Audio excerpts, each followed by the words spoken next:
Hello সবাইকে, ফিরছি new একটা ভ্লগ নিয়ে। এখানে আছি আমরা হাওড়া স্টেশনে, কারণ আমরা যাব ঘুরতে। আর কোথায় ঘুরতে যাবো ওটা পরে রিভিল করছি। আর এখানে যেহেতু সারাত্রি স্টেশনে ছিলাম, তো নিজেকে একটু দেখে নিচ্ছি মানুষও লাগছে কিনা। তারপরে এখানে তোমার টাইম দেখে দিচ্ছি, সকাল 5:26 বাজে। সারাত্রি আমরা স্টেশনেই ছিলাম। তো আমরা ট্রেন চলে এসে আর ট্রেনে উঠে আর ঘুমিয়ে পড়েছে, কারণ সারাত্রির জায়গা। আর এখানে সাগর মুড়ি খেতে খেতে আর আমরা সবাই চলে যাচ্ছি নিজের গন্তব্যের দিকে। এখানে সাগর কাছে পানির পকোড়া আর বাইরের ভিউ যেতে যেতে আমরাও চলে যাচ্ছি ঘুরতে।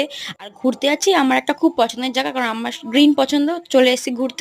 আর এখানে রুমও নিয়ে নিয়েছি। এবার আমরা দেখাবো যে কোথায় ঘুরতে যাচ্ছি। রুমে এসে ফ্রেশ হয়ে আমরা বেরিয়ে যাই লাঞ্চ করতে, কারণ সকাল থেকে আমরা তেমন কিছুই খাইনি, ট্রেনেও তেমন কিছু খাওয়া হয়নি। তো এখান থেকে চলে যাই এখানকার ফেমাস ক্যাফে পথের পাঁচালী, যে ক্যাফেটা সত্যি খুব সুন্দর ছিল। এখানে খাবারও খুব অ্যাফোর্ডেবল ছিল।